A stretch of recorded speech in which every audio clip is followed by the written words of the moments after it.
अस्सलाम वालेकुम, welcome to my channel all about form D. और आज हम डिस्कस करेंगे कुछ मेडिकल टर्मिनोलॉजीज़ के बारे में। So let's start the lecture. Basically clinical related है, कुछ क्लिनिकल टर्म्स हैं जिनके बारे में पता होना बहुत ज़रूरी है। सो कुछ मैंने इंपॉर्टेंट टर्म्स आपके लिए जो है वो इस लेक्चर में जो है वो डिस्कस की है। So let's start. So basically सबसे पहले हमारे पास आ जाता है एंटीरोग्रेड एमनीसिया। बेसिकली ये आता है कि इसमें कुछ टाइम के लिए पेशेंट का मेमोरी लॉस होता है, ठीक है। तो इफ 2 आवर्स के लिए जो है वो हो सकता है कि उसको तो कुछ भूल जाए, there is memory loss. Next आ जाता है रेट्रोग्रेड एमनीसिया। इसमें ये क्या होता है कि due to any accident, trauma, किसी भी इंजरी वगैरह की वजह से कोई इमोशनल स्ट्रेस हो सकती है, ठीक है। तो उसकी वजह से क्या होता है कि ओल्ड और करंट इंसिडेंट्स जो होते हैं ना वो मिक्सअप हो जाते हैं, ठीक है। तो जो नई और पुरानी जो दोनों भी इंसिडेंट्स है ना वो मिक्सअप हो जाते हैं। उसके बाद आता है apnoea. Apnoea is basically it's the absence of spontaneous breathing, और ये कार्डिक एपनिया भी हो सकता है, स्लीप एपनिया भी हो सकता है, न्यूबॉर्न एपनिया भी हो सकता है। इसमें रीजन जो है वो बहुत सारी हो सकती हैं, लाइक रेस्पिरेटरी डिप्रेशन हो सकता है, ये ड्रग इंड्यूस्ड भी हो सकती है, एंड कुछ टू सम एक्सटेंट ये जो है वो ओवरडोज ऑफ CNS डिप्रेसर्स भी हो सकती है, ठीक है जी। और कुछ ड्रग्स की वजह से ब्रोंकोकंस्ट्रिक्शन हो सकती है या ब्रोंकोस्पाज्म हो सकता है, उसकी वजह से भी ये एपनिया हो सकता है। नेक्स्ट आ जाता है एलोपेशिया। बेसिकली एलोपेशिया जो है वो बहुत कॉमन है, दैट इज द पार्शियल और कंप्लीट लॉस ऑफ हेयर। इसमें ये होता है कि इसकी भी 3 कैटेगरीज हैं, तो इसमें 3 टाइप्स हैं इसकी जिस तरह से होता है। तो इसमें एरिएटर, दैट इज बेसिकली क्या होता है कि पैचेस बन जाते हैं आपके हेयर्स में, ठीक है। तो क्या होता है कि वहाँ से जो होते हैं वो हेयर्स फॉल ऑफ हो जाते हैं, तो उसमें क्या होता है उसको हम कहते हैं एरिएटर, ठीक है। इसके बाद आता है टोटैलिस। ये जो है it's like the permanent hair loss होता है, इसमें हेयर फॉलिकल्स जो होते हैं ना वो डिस्ट्रॉय हो जाते हैं। और उसके बाद है यूनिवर्सैलिस, एलोपेशिया यूनिवर्सैलिस। इसमें ये होता है कि होल बॉडी हेयर लॉस जो होता है ना उसको यूनिवर्सैलिस कहते हैं। और इसकी बहुत सारी रीजंस हैं, स्किन डिजीजेस की वजह से हो सकता है, कीमोथेरेपी इसकी वजह से जो है वो हेयर लॉस होता है, और कुछ न्यूट्रिशनल डेफिशिएंसी भी हो सकती है, बायोटिन डेफिशिएंसी हो सकती है, और there may be any endocrine disorders, उनकी वजह से भी ये डिजीज हो सकती है। सो इसके ट्रीटमेंट अवेलेबल हैं बहुत ज़्यादा। मिनॉक्सिडिल जो है वो एक स्प्रे आता है मार्केट में, वो यूज़ किया जाता है, ठीक है। तो और इसके अलावा न्यूट्रिशनल डेफिशिएंसी के लिए बायोटिन के मल्टीविटामिन्स जो हैं वो मार्केट में अवेलेबल है, वो यूज़ किए जाते हैं, ठीक है। तो ये हो गया।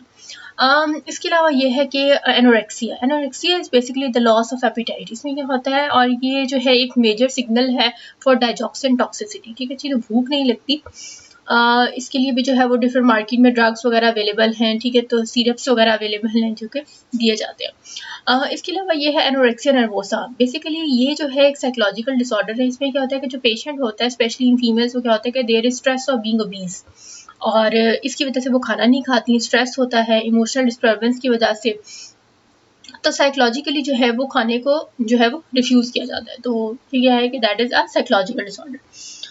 दस आ जाता है anuria. Basically it is the inability to urinate due to kidney failure, ठीक है। किडनी फेलियर की वजह से हो सकता है, एनी ऑब्स्ट्रक्शन, ठीक है जी। इसके अलावा overdose of the beta blockers, osmotic diuretics की वजह से, और एंटीकोलिनर्जिक ड्रग्स यूज़ करने की वजह से, ठीक है जी। तो ये तो है कुछ रीजंस एंजूरिया की। उसके बाद है amnesia, that is the loss of memory, ठीक है। मेमोरी लॉस हो जाता है। कुछ पिक्चर्स भी आपकी जो है वो अंडरस्टैंडिंग के लिए नहीं है, ठीक है। तो क्या होता है कि मेमोरी लॉस हो जाता है। नेक्स्ट आती है ग्लोकोमा, ठीक है। जो इसमें बेसिकली क्या होता है कि आईज में जो है वो प्रेशर इंक्रीज हो जाता है, जो आईज का फ्लूइड रहता है उसको उसकी ड्रेनेज में ब्लॉकेज आ जाती है, ठीक है। मतलब वो ड्रेन नहीं हो सकता, ब्लॉकेज आ जाती है, और आपकी ऑप्टिक नर्व जो होती है ना वो डैमेज हो जाती है, ठीक है। तो कुछ एक्सटेंट तक कभी कभी बहुत ज़्यादा डैमेज हो सकता है, मतलब एक्सटेंट मतलब ऑप्टिक नर्व जो होती है ना वो आपकी इफेक्ट होती है। तो उसकी वजह से क्या होता है कि आँख में जो होती है वो स्ट्रेस बढ़ जाता है, ठीक है। There is increase intraocular pressure, जिसको हम कहते हैं, स्ट्रेस बढ़ जाता है आँख में, ठीक है। Due to open angle glaucoma भी होता है और एक क्लोज एंगल ग्लाइकोमा भी होता है, ठीक है जी। तो इसमें जो है वो डिफरेंट आजकल तो बहुत ज़्यादा न्यू ट्रीटमेंट्स आई हैं। कॉर्टिकोस्टेरॉइड्स भी यूज़ किए जाते हैं, समटाइम्स है वो लेजर थेरेपी भी की जाती है, सर्जरीज भी की जाती है, डिपेंडिंग ऑन द पेशेंट, ठीक है, पेशेंट कंडीशन, ठीक है। तो ये ग्लाइकोमा जो है that is increased intraocular pressure. So ये जो है। उसके बाद आता है bradycardia, that is the decrease number of contractions of the heart less than 60 beats per minute, ठीक है जी। हार्ट की जो नॉर्मल बीट से जो है वो लेस हो जाती है, मतलब 72 बीट्स पर मिनट जो है वो हार्ट रेट होता है। तो उससे अगर लेस देन 60 बीट्स हो जाए तो it means there is bradycardia, ठीक है जी। उसके बाद आते हैं एस्काइट्स। बेसिकली ये क्या होता है, that is the abnormal intraperitoneal accumulation of fluids. में क्या होता है कि लार्ज अमाउंट ऑफ प्रोटीन्स और इलेक्ट्रोलाइट्स जो फ्लूइड में होते हैं वो एक्यूमुलेट होना शुरू हो जाते हैं, ठीक है जी। तो इसकी डिफरेंट डिजीज है, इसमें CHF की वजह से, नियोप्लास्टिक डिजीज की वजह, पेरिटोनाइटिस की वजह से हो सकता है, ठीक है, इन्फ्लेमेशन ऑफ द पेरिटोनियम, ठीक है। इसके अलावा डायरेटिक्स की वजह से हो सकता है, सॉल्ट रिस्ट्रिक्शन, सॉरी डायरेटिक्स की वजह से हो नहीं सकता, डायरेटिक्स की ट्रीटमेंट है, सो पेरिटोनाइटिस वगैरह की वजह से हो सकता है, ठीक है। तो इसके ट्रीटमेंट के लिए हम जो है सॉल्ट रिस्ट्रिक्शन करते हैं, ठीक है जी। तो मतलब जो है वो हम डायरेटिक्स देते हैं जिनसे देयर इज लॉस, ठीक है। क्या होता है कि वो वाटर रिटेंशन को, अगर वाटर रिटेंशन हो तभी ये जो है वो एस्काइट्स वगैरह या एडिमा वगैरह डेवलप होते हैं ना। तो क्या होता है कि डायरेटिक्स यूज की जाती है जो कि बॉडी से इन सॉल्ट्स एंड एक्स्ट्रा जो सॉल्ट्स एंड इलेक्ट्रोलाइट्स इनको रिमूव कर देती है। सो इसका जो ट्रीटमेंट है that is use of diuretics and salt restriction, ठीक है। सॉल्ट भी जो है वो डाइट के में जो है वो रिस्ट्रिक्ट किया जाता है, उसको स्टॉप किया जाता है, ठीक है जी। ये हो गया। उसके बाद आता है चिल्स, ठीक है। चिल्स बेसिकली क्या है, that is the feeling of cold with shivering, ठीक है। तो इसके ये डिफरेंट कंडीशंस में हो सकता है, ठीक है। मलेरिया के केस में हो सकता है, नमोनिया के केस में, कोविड-19 में भी ऐसा होता है कुछ पेशेंट्स पे, ठीक है, कि फीवर और चिलिंग फील होती है, ठीक है, फीवर के साथ।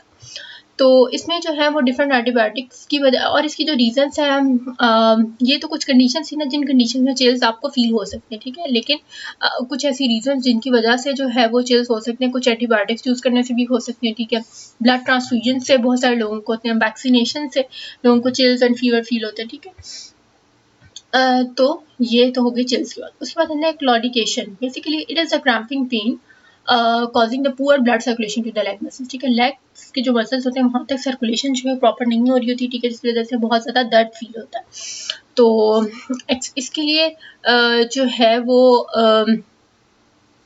ठीक है, नर्व कंप्रेशन हो सकती है, ठीक है, कोई नर्व आपकी कंप्रेस हो सकती है, ठीक है। एक्सेसिव वॉकिंग है, बहुत ज़्यादा वॉक कर लिया, एक्सरसाइज वगैरह कोई जो है इम्प्रॉपर एक्सरसाइज हो गया उसकी वजह से हो सकती है, ठीक है। तो इसका जो ट्रीटमेंट है दैट इज फिजियोथेरेपी, इसका ट्रीटमेंट है, रेस्ट करनी चाहिए पेशेंट को depending on the condition of the patient, ठीक है जी।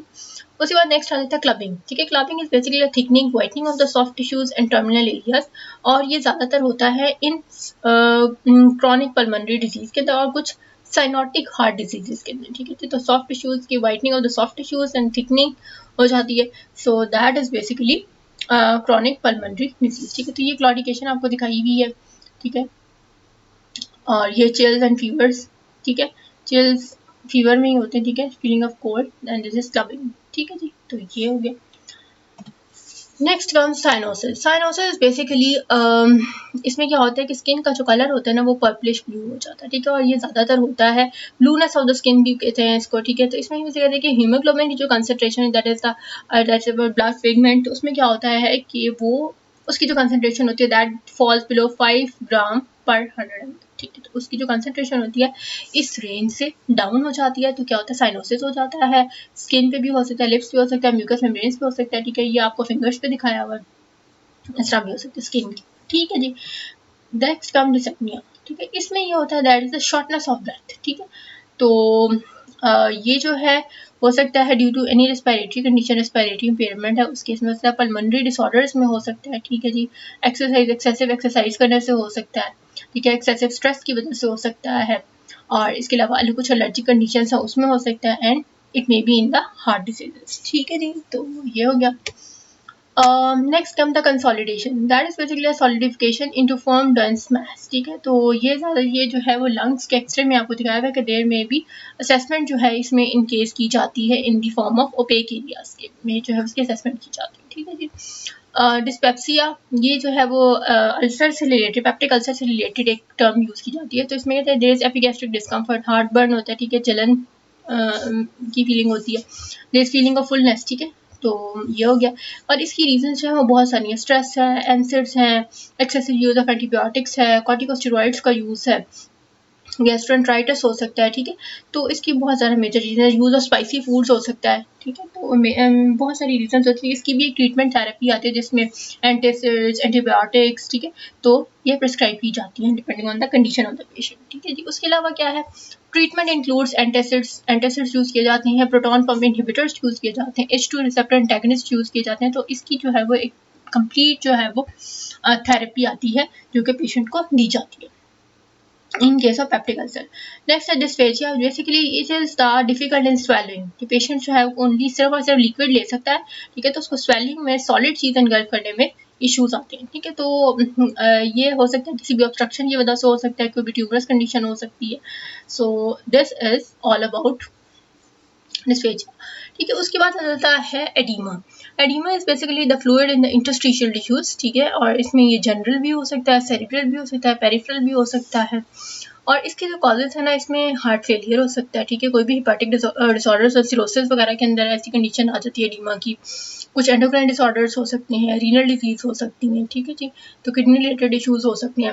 और इसमें जो ड्रग्स, कुछ ड्रग इंड्यूस भी हो सकती हैं चीज़ें, कॉर्टिकोस्टेरॉइड्स की वजह से हो सकता है, एनसेड्स की वजह से हो सकता है, विच कॉजेज सोडियम रिटेंशन, जिसकी वजह से क्या होता है, एडीमा हो जाता है। एपिस्टेक्सिस बेसिकली ये है कि नोज ब्लीडिंग, ठीक है जी। तो इसमें जो है वो कभी कभी हाइपरटेंशन की वजह से भी हो सकता है, ठीक है। और कुछ एलर्जेंस की वजह से, डस्ट एलर्जी वगैरह की वजह से भी हो सकता है। विटामिन के की डेफिशिएंसी हो सकती है, ठीक है। और एंटीकोगुलेंट्स की वजह से हो सकता है। और नोज ब्रेकिंग या नोज फ्रैक्चर, कोई चोट लगी है, ठीक है, तो कोई इंजरी हुई है उसकी वजह से हो सकता है। और इसके ट्रीटमेंट में जो है वो फिनाइलेफ्रीन, वेसोकंस्ट्रिक्टर्स एंड ऑक्सीमेटाजोलिन यूज़ की जाती है। नेक्स्ट कम द फिशर्स, ठीक है। तो इसमें the groove separating organ into parts में भी एनल भी हो सकता है एंड जॉ रिलेटेड भी हो सकता है। और इस ट्रीटमेंट में जो है वो लोकल एनेस्थेटिक्स जो है वो दी जाती हैं फॉर इट्स ट्रीटमेंट, ठीक है जी। नेक्स्ट आ गया है जॉन्डिस। सो जॉन्डिस बेसिकली जो है that is the yellowness of the skin, ठीक है। म्यूकस एंड कंजक्टिवा वगैरह से जो है वो डायग्नोस किया जाता है कि येलोनेस जो हो जाती है स्किन की, म्यूकस मेम्ब्रेन की, कंजक्टिवा वगैरह की, तो उससे जो है जॉन्डिस की कंडीशन जो है वो, उसको हम जॉन्डिस की कंडीशन कहते हैं। And that is due to the increase level of the free bilirubin, ठीक है जी। तो LFTs वगैरह किए जाते हैं, लिवर फंक्शन टेस्ट किए जाते हैं, ठीक है, जिसमें बिलीरुबिन की जो कंसनट्रेशन होती है उसको देखा जाता है, ठीक है जी। तो अगर वो बहुत ज़्यादा है, above than the normal range है, तो it means there is jaundice. और ये तो कुछ कंडीशन सामने जो हमें नजर आती है, ठीक है। उसके बाद है कुछ एक ये टर्म यूज़ की जाती है DCCA, that is discontinue causative agent, कि जो भी कॉजेटिव एजेंट है जो बहुत ज़्यादा, ठीक है, तो ये हो गया। उसमें haemoptysis, that is expectoration of blood from the lungs, ठीक है, जो लंग्स से ब्लड का आना, ठीक है। Dysuria, that is painful urination, urgency. और इसके स्टिमुलाई हो सकते हैं यूटीआई इन्फेक्शन, ऑब्स्ट्रक्शन हो सकती है, एंटीकोलिनर्जिक्स का यूज़ हो सकता है, मोनोमाइन ऑक्सीडेज इनहिबिटर्स का यूज़ हो सकता है। और इसमें जो है इसके ट्रीटमेंट में डिफरेंट लेजर टेस्ट किए जाते हैं, लैब टेस्ट परफॉर्म किए जाते हैं, ठीक है, यूरिन एग्जामिनेशन किया जाता है, ठीक है। तो ये सब चीज़ें जो हैं वो यूज़ की जाती हैं फॉर इट्स ट्रीटमेंट, इसकी ट्रीटमेंट को या इसकी डायग्नोसिस वगैरह के लिए। So this was all about the medical terminologies and terms. Hope you liked the lecture. And if you want to discuss any specific topic, you can tell me in the comments, or you can reach me on Instagram as well. So do not forget to like, subscribe, and share my channel.